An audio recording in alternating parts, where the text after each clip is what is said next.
안녕하십니까. 행복한 안식일입니다. 지난 한 주간 또 특별히 지난 밤도 평안하셨습니까?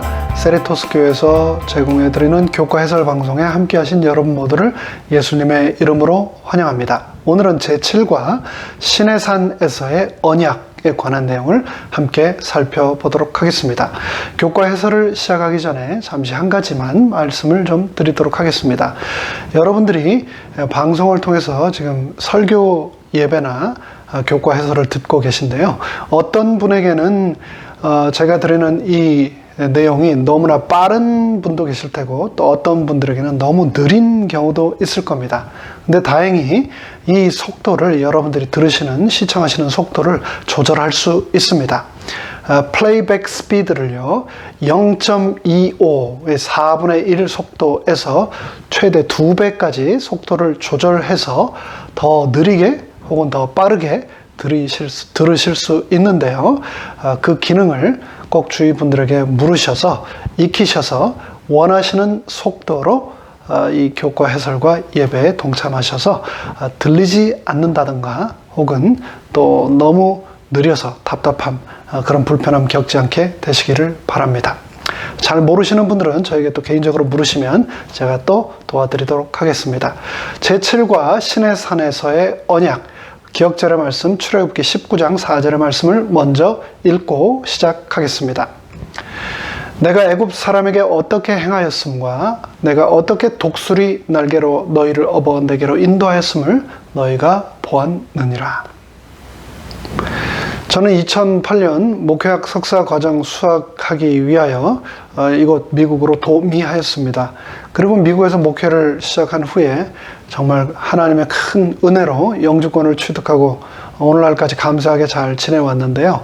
큰 아이가 대학 진학하기 전 시민권자가 아니라는 이유로 연방정부가 지원하는 일부 재정적 도움을 받을 수 없게 될지도 모른다는 대학 입학 사정관의 조언에 의해서 시민권을 취득하게 되었습니다. 단지 그 이유로 시민권을 신청해서 받게 되었는데, 막상 시민권 인터뷰를 한 후 미국 국회 앞에서 손을 들고 선서, 즉 이번 교과에 사용되는 텀으로 하자면 약속, 언약을 했는데, 선서의 내용인 즉슨 여러분들 다 하셔서 잘 아시겠지만 미 국민으로서 이제는 이 나라를 위해 충성을 다하겠다, 그런 선서였습니다. 근데 그 후에 알게 된 것인데요. 그 선서, 그 약속 덕분에 이 나라에서는 미 국민으로서 또 여러 가지 권리를 동시에 우리에게 준다라고 하는 사실을 알게 되었습니다. 여러 가지가 있겠지만요. 첫 번째, 투표를 할 수 있는 권리가 주어집니다. 대부분의 선거에서는 미국 시민권자만 투표를 할 수 있도록 그 권리를 제한하고 있죠. 둘째, 배심원 봉사. 연방 배심원으로서의 봉사를 요구를 하고 또 봉사할 수 있는 특권을 줍니다. 배심원 봉사는 미국 시민권자들만 할 수 있습니다. 세 번째로 미국 사람이 된 시민권을 받은 이상 미국 정부에서는 미국 여권을 제공을 합니다. 해외여행 시 발생되는 문제에 대해서 미국 정부로부터 지원과 보호를 받게 되지요. 네 번째로 가족을 초청할 수 있게 됩니다. 시민권자가 가족을 미국으로 데려올 때 최우선순위 혜택을 받게 됩니다. 다섯 번째, 연방정부 일자리를 신청할 수 있습니다. 시민권자는 연방정부에서 오픈한 일자리를 어플라이를 해서 그러한 짭을 가질 수가 있습니다. 여섯 번째로는요, 선출직 공무원이 될 수 있습니다. 시민권자만이 연방정부 선출직, 미국 상원 또는 하원이 될 수가 있습니다. 그리고 일곱 번째로 거주지 체류에 관하여 미국 시민권자는 권리를 갖습니다. 그 어디든 원하는 미국 어디에서든 체류를 할 수 있고 그 권리는 아무도 박탈할 수가 없지요. 그리고 마지막 여덟 번째로 연방정부 보조금 및 장학금을 받을 수 있는 그러한 특권을 미국 시민권자들에게 미국 정부는 제공합니다. 그 외에도 많겠지만 제가 이렇게 알아본 것은 이렇게 8가지입니다. 미국 시민만 되어도 이렇게 많은 권리와 특권이 주어지는데, 너무나 감사한 것은 다가올 저 영원한 하늘나라 천국의 시민권 또한 이미 우리에게 주어졌다는 것. 미국 시민권과는 비교도 할 수 없는 너무나 많은 큰 주권과 특권들이 주어지는 이 천국의 시민권 또한 이미 우리에게 주어졌다는 것이 얼마나 놀랍고 감사한지요. 오늘 교과 제7과는 신의 산에서의 언약에서 수세기 동안에 이집트의 정식 시민도 아닌 노예로서의 생활과 억압에서 이스라엘을 구출하시고 그들에게 약속의 백성, 젖과 꿀이 흐르는 가나안 땅의 거주민이라는 시민권을 그들에게 은혜로 베푸시겠다고 약속하시는 하나님의 언약이 등장합니다. 7과를 시작하면서 학습 목표를 살펴보겠습니다. 첫째, 깨닫기. 하나님과 맺은 언약은 우리에게 순종의 열매 맺기를 요구하고 있음을 깨닫는다. 둘째, 느끼기. 값을 지불하시고 나를 구원하심으로 내 삶의 가치를 높여주신 예수님께 감사한다. 셋째, 행하기. 구원의 조건으로서가 아니라 구원하신 하나님의 은혜에 감사함으로 그 결과로 순종한다. 이번 게 가장 중요한 교훈 중에 하나가 되겠습니다. 구원은 우리에게 이미 주어진 것으로서 우리가 하나님께 감사함으로 순종해야 한다라고 말하고 있습니다. 공부를 위한 질문들을 또 살펴볼까요? 1번, 소중한 사람과 맺었던 중요한 약속을 기억하고 있나요? 여러분이 하신 약속 중 가장 소중하고 가장 기억에 남는 약속은 무엇입니까? 취업 계약, 친구와의 약속, 아니면 결혼 서약, 침례 서약, 부모로서 자녀와 한 약속, 뭐 이런 것들입니까? 재림교회는 책의 교회이고 또 약속의 교회라는 것을 기억하며 내가 소중한 사람과 맺었던 중요한 약속들도 한번 스스로 생각해 봅시다. 두 번째 질문입니다. 하나님께서 이스라엘을 구원해 내신 것을 어떤 동물에 비유하고 있습니까? 그렇게 한 이유는 무엇일까요? 출애굽기 19장에서 독수리가 새끼를 보호하고 기른 것을 성경은 비유로 우리에게 말하고 있는데요. 하나님이 그와 같이 우리를 보호하시기 때문이다 라고 말하고 있습니다. 그 외에도 성경에는 독수리 외에도요, 어미 닭이 병아리를 품으며 보호하는 것에도 비유하시고 또 목자이신 하나님께서 우리를 어린 양을 돌보시는 것처럼 우리를 보호하신다라고 하는 비유도 하셨습니다. 농경, 목축 사회 문화 가운데서 살았던 이스라엘 백성들에게 친숙하고 가슴에 와닿는 여러 동물들을 사용하셔서 그들과 바로 나에게, 우리에게 성경은 하나님의 사랑과 구원에 관해서 말하고 있습니다. 세 번째 질문 살펴볼까요? 우리 인생의 진정한 값어치는 무엇을 통해 발견하게 되나요?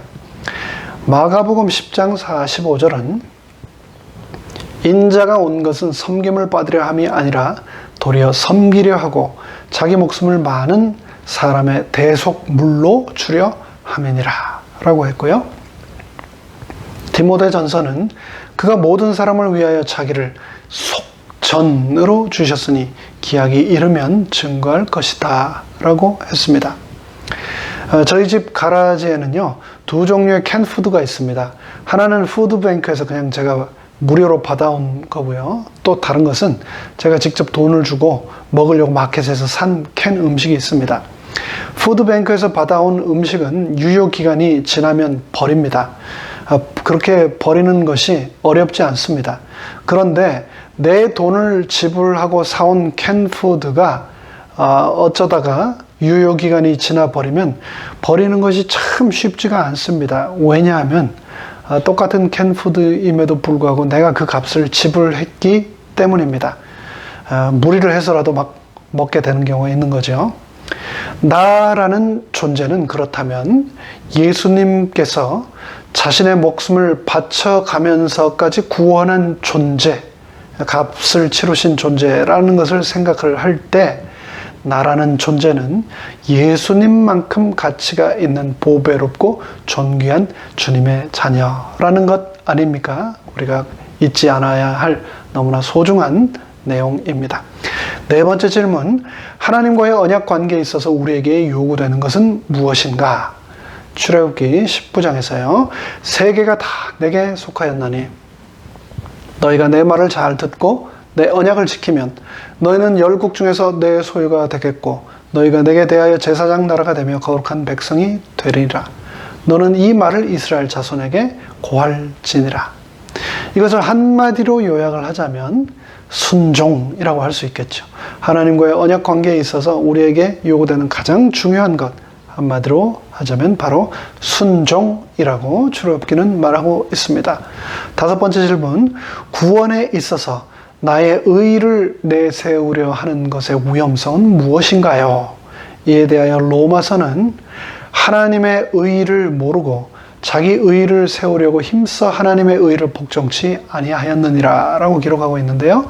한마디로 하나님의 의를 모르게 하려는 그러한 위험이 있다고 로마서는 말하고 있습니다. 모든 것이 다 하나님의 은혜이고 하나님의 의인데 그것을 우리가 간구하게 되는 것이죠. 여섯 번째 질문입니다. 어떤 결심과 믿음의 행동이 하나님과의 언약 관계를 강화하고 유지하도록 도와줄까요? 하나님의 말씀에 전적으로 무조건 순종하는 삶을 살겠다고 하는 결심이 하나님과의 언약 관계를 강화하고 유지하도록 해준다는 것을 우리가 잘 알고 있습니다. 그러면서 결론은 다음과 같이 요약하고 있습니다. 하나님께서는 넘치는 자비와 은혜로 이스라엘 백성을 애굽에서 구원해 내시고 그들과 언약을 맺으셨습니다. 하지만 이스라엘 백성들은 베풀어 주신 은혜에 대한 사랑의 반응이 아니라 구원의 수단으로서 율법에 순종하였습니다. 하나님께서는 그 누구도 자신의 의로운 행위로 구원받을 수 없음을 기억하고 전적으로 하나님의 은혜에 의지하며 순종의 열매를 맺기 원하십니다. 이 결론의 내용을 이제 메일의 소재를 통하여 다시 한번 확인하도록 하겠습니다. 5월 9일 일요일의 제목은 독수리 날개로입니다. 이스라엘 백성들은 고된 세월 동안 애굽의 이교적 풍습에 오랫동안 젖어 있었으므로 하나님에 대한 지식과 그분의 뜻 그리고 그분의 선하심을 망각하고 있었습니다. 하나님께서 그들의 마음을 어떻게 당신께로 되돌리실 수 있었을까요? 먼저 하나님께서는 당신의 권능으로 이스라엘을 애굽에서 구해내심으로써 그들에 대한 사랑을, 진실성을 입증해 보이셨습니다. 그분께서는 당신이 허락하신 언약의 초청에 백성들이 사랑으로 반응하도록 호소하셨습니다. 하나님께서는 시내산에서 이스라엘 백성들을 위해 베풀었던 그분의 자비로운 행위들을 기억나게 하셨습니다. 출애굽기 19장 4절은 내가 애굽 사람에게 어떻게 행하였음과 내가 어떻게 독수리 날개로 너희를 업어 내게로 인도하였음을 너희가 보았느니라고 하셨고요. 신명기 32장은요. 여호와께서 그를 황무지에서 짐승이 부르짖는 광야에서 만나시고 호위하시며 보호하시며 자기의 눈동자같이 지키셨도다.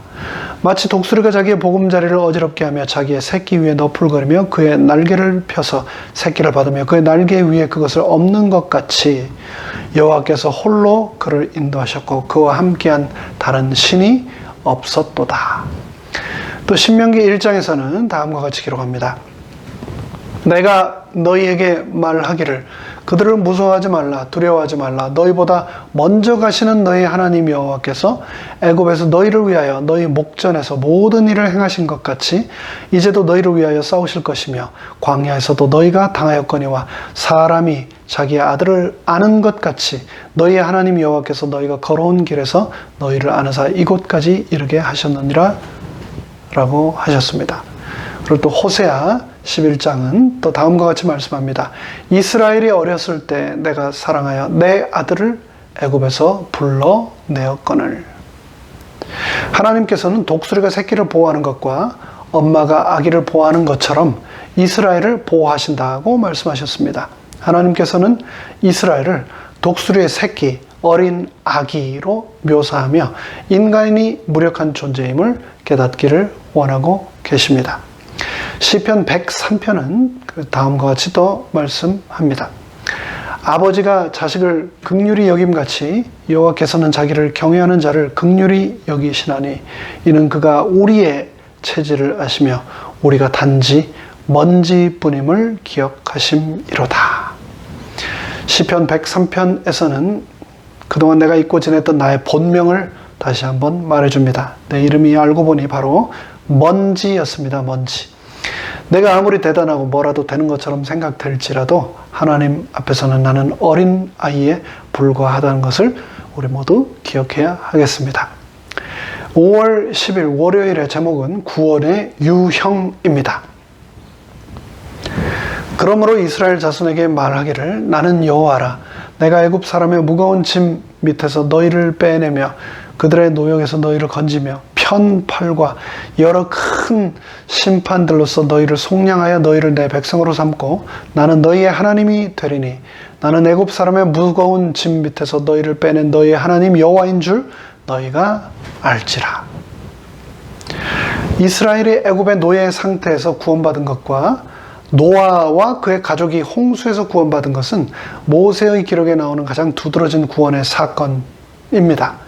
이 두 사건은 모두 구원의 과학에 관한 통찰력을 우리에게 제공해 줍니다. 그 중에서도 특히 출애굽 사건은 구원의 기본적인 패턴, 유형을 우리에게 제공합니다. 하나님께서 모세를 통해 이스라엘 백성에게 내가 너를 속량하리라고 하셨을 때 하나님께서는 문자적으로 나는 너희를 속량하는 친족, 바로 그 유명한 단어 고엘이 되겠다고 말씀을 하신 건데요. 이에 대하여 교과 제96쪽은 다음과 같이 말합니다. 출애굽기 6장 6절에 나오는 속량이라는 말은 가족 중에 한 사람이 빚으로 노예가 되었거나 노예가 될 형편에 처한 다른 가족을 위해 속전을 지불하고 되찾아오는 것을 말한다.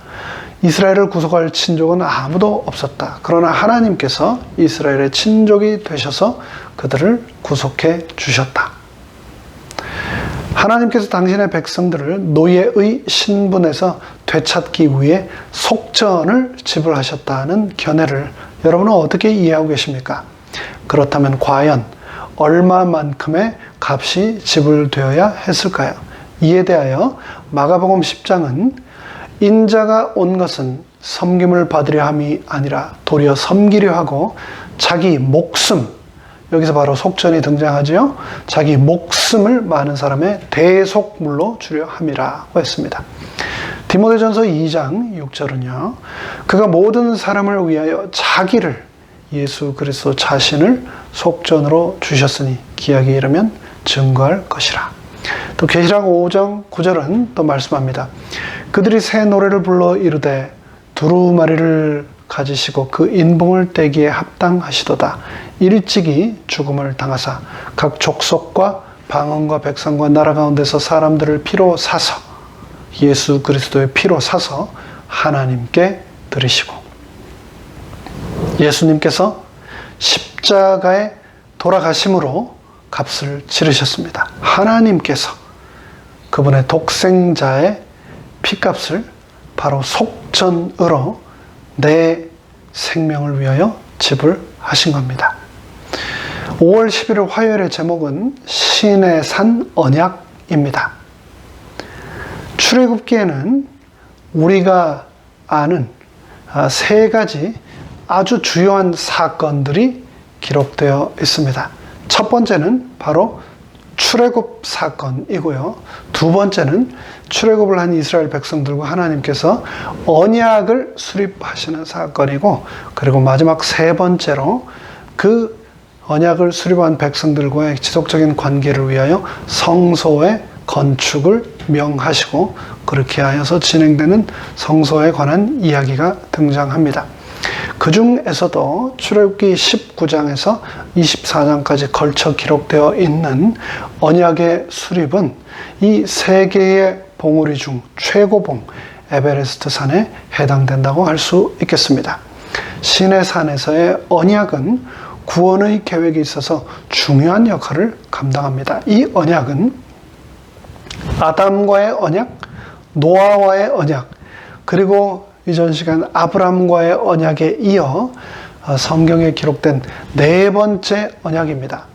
그리고 앞에 이 세 언약은 개인과 맺으신 언약이라고 하는 특징이 있다면, 우리가 오늘 살펴보는 이 네 번째 언약은 민족과 맺으신 언약, 약속의 백성 전체와 맺으신 언약, 바로 나와 맺으신 언약이라고 하는 그런 특징을 가지고 있습니다. 이 약속, 이 언약이 성소 제도를 통하여, 예배 제도를 통하여 나에게 반복적으로 확약되고 있음을 우리가 기억해야 하겠습니다. 5월 12일 수요일의 제목은 하나님과 이스라엘입니다. 출애굽기 19장입니다. 세계가 다 내게 속하였나니 너희가 내 말을 잘 듣고 내 언약을 지키면 너희는 모든 민족 중에서 내 소유가 되겠고 너희가 내게 대하여 제사장 나라가 되며 거룩한 백성이 되리라. 너는 이 말을 이스라엘 자손에게 전할지니라. 이 구절에서 여호와께서는 이스라엘 자손들과 맺을 당신의 언약을 제안하고 계십니다. 물론 여호와께서 그들을 부르셨지만 그 부르심은 그들의 선택과 상관없이 자동적으로 베풀어진 것이 아니었습니다. 이스라엘 백성들은 협력해야만 했습니다. 여러분, 우리가 다 경험해 보지 않았습니까? 어린 아기들이 젖을 떼고 이유식을 시작했던 때 기억하십니까? 엄마가 그 아무리 몸에 좋고 맛이 있고 영양가 있는 이유식을 만들어 아무리 입에 떠 넣어줘도 그 아기가 입을 벌려서 받아 먹지 않으면 소용이 없습니다.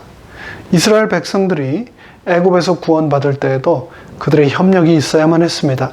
만일 그들이 여호와께서 명하신 대로 문설주의 피를 바르지 않았다면 그들은 구원을 얻지 못했을 것입니다. 이곳에서도 마찬가지로 여호와께서는 너희가 원하든지 원치 않든지 간에 너희는 나의 특별한 보배와 제사장 나라가 될 것이다 라고 말씀하지 않으셨습니다. 하나님과의 언약 관계는 그렇게 맺어지는 것이 아니며 본문 또한 그렇게 말하고 있지 않습니다. 다음 성경 말씀들이 이에 대하여 우리에게 확증하고 있습니다. 로마서 3장 19절로 24절은 다음과 같이 말합니다. 우리가 알거니와 무릇 율법이 말하는 바는 율법 아래에 있는 자들에게 말하는 것이니 이는 모든 입을 막고 온 세상으로 하나님의 심판 아래에 있게 하려 함이라. 그러므로 율법의 행위로 그의 앞에 의롭다 하심을 얻을 육체가 없나니 율법으로는 죄를 깨달음이니라. 이제는 율법 외에 하나님의 한 의가 나타났으니 율법과 선지자들에게 증거를 받은 것이라. 곧 예수 그리스도를 믿음으로 말미암아 모든 믿는 자에게 미치는 하나님의 의니 차별이 없느니라. 모든 사람이 죄를 범하였음에 하나님의 영광에 이르지 못하더니 그리스도 예수 안에 있는 속량으로 말미암아 하나님의 은혜로 값없이 의롭다 하심을 얻은 자 되었느니라. 로마서 6장 1절로 2절은 또 말씀합니다. 그런즉 우리가 무슨 말을 하리요? 은혜를 더하게 하려고 죄에 거하겠느냐? 그럴 수 없느니라. 죄에 대하여 죽은 우리가 어찌 그 가운데 더 살리요? 로마서 7장 7절입니다. 그런즉 우리가 무슨 말을 하리요? 율법이 죄냐? 그럴 수 없느니라. 율법으로 말미암지 않고서는 내가 죄를 알지 못했으니 곧 율법이 탐내지 말라 하지 아니하였더라면 내가 탐심을 알지 못하였으리라. 계시록 12장 12절입니다. 성도들의 인내가 여기 있나니 그들은 하나님의 계명과 예수에 대한 믿음을 지키는 자니라. 순종하라는 명령은 구원하신 다음에 하신 말씀입니다. 즉 구원받았으니 이제 순종할 수 있다라고 말씀하신 겁니다. 이에 대하여 정로의 계단은 다음과 같이 말합니다. 우리가 순종함으로 구원을 얻을 수 있는 것은 아니니 대개 구원은 믿음으로 말미암아 얻는 하나님의 값없이 주시는 선물이다. 그러나 순종은 그 선물, 그 믿음의 열매이다.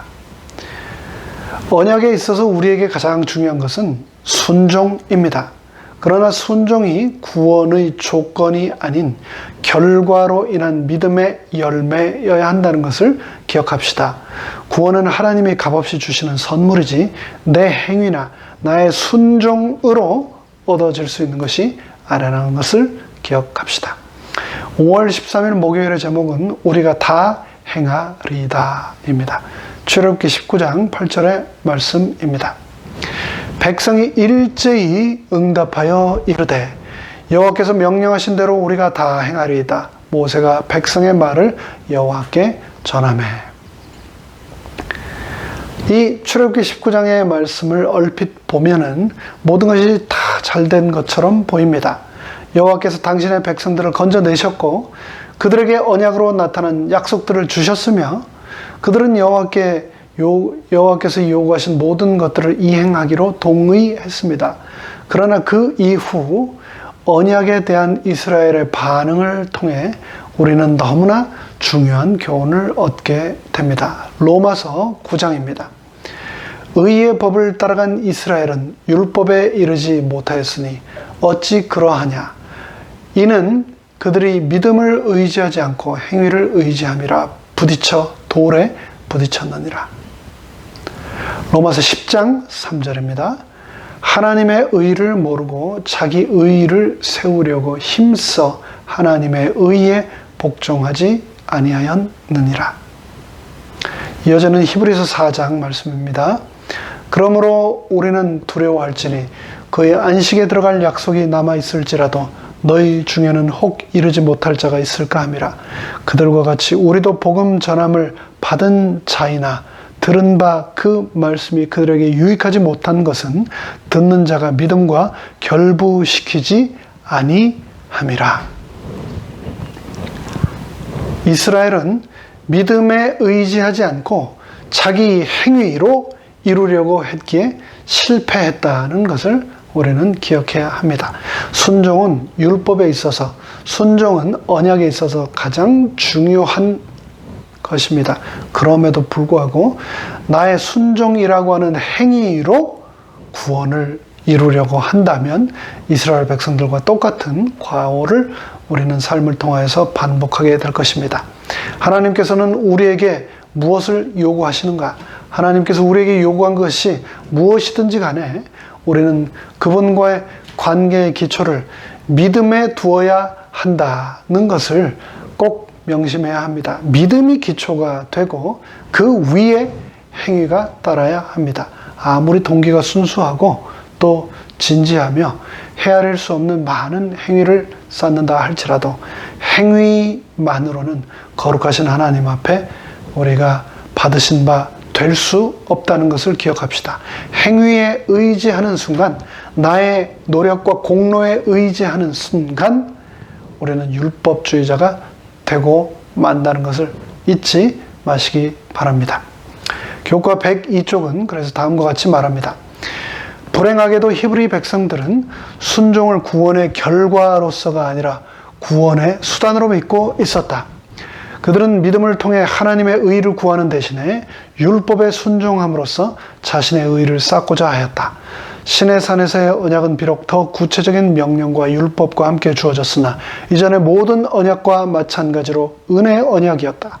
값없이 주어진 은혜가 심령을 변화시킴으로써 순종하도록 이끌어 줄 것이었다. 그런데 문제는 순종하려고 했던 그들의 시도가 아니라 그들이 드린 순종의 종류였다. 이스라엘의 역사가 보여주는 바와 같이 그들의 순종은 진정한 순종이 아니었다. 마지막 5월 14일 금요일 더 깊은 연구에서는 화이트 주석 로마서 8장의 내용을 다음과 같이 기록하고 있습니다. 율법의 요구를 자신의 힘으로 이루어 보려고 애씀으로써 율법적인 종교에 따라 살고자 할 때에는 노예 근성이 일어난다. 아브라함의 언약 아래에서만 우리는 희망을 발견할 수 있는데 그 언약은 그리스도 예수를 믿음으로 말미암는 은혜의 언약이다. 노예의 근성이 아닌 은혜의 언약이다. 아브라함에게 소망을 주셨던 그 복음은 오늘날 우리에게 소망을 가져다 준 복음과 동일한 복음이다. 아브라함은 믿음의 주요 또 온전케 하신 이 예수를 바라보았다. 또 이어지는 부조화 선지자 334쪽은 다음과 같이 말했습니다. 애굽에서 노예 생활을 하는 동안 많은 이스라엘 사람들이 하나님의 율법의 지식을 대부분 잊어버리고 그 교훈에 이교의 풍속과 유전을 섞었다. 하나님께서는 그들을 신의 광야로 인도해내시고 거기서 당신의 친음성으로 당신의 율법을 선포하셨다. 이제 교과 해설을 마치겠습니다. 이스라엘 백성들이 한 것처럼 자신의 힘으로 구원을 이루려고 하는 그러한 부질없는 죄악을 나의 삶을 통하여 반복하지 않는 우리 모두가 되기를 간절히 바랍니다. 하나님께서 우리에게 주신 소중한 언약, 그 영생이라고 하는 선물을 순종함으로 계속해서 유지하게 되기를 간절히 바라면서 교과 해설을 마칩니다. 하늘에 계신 저희들의 아버지 하나님, 죽을 수밖에 없는 우리를 영적 이스라엘로 삼아주시고 하나님의 구원의 복음을 전할 수 있는 큰 특권을 주셔서 감사합니다. 이 세상에 땅끝까지 복음이 전해지도록 하신 그 사명을 우리가 기억하고 주신 율법을 가슴에 새기며 늘 순종하는 삶을 살아가도록 축복하여 주시옵기를 예수님의 이름으로 간절히 축원하옵나이다. 아멘.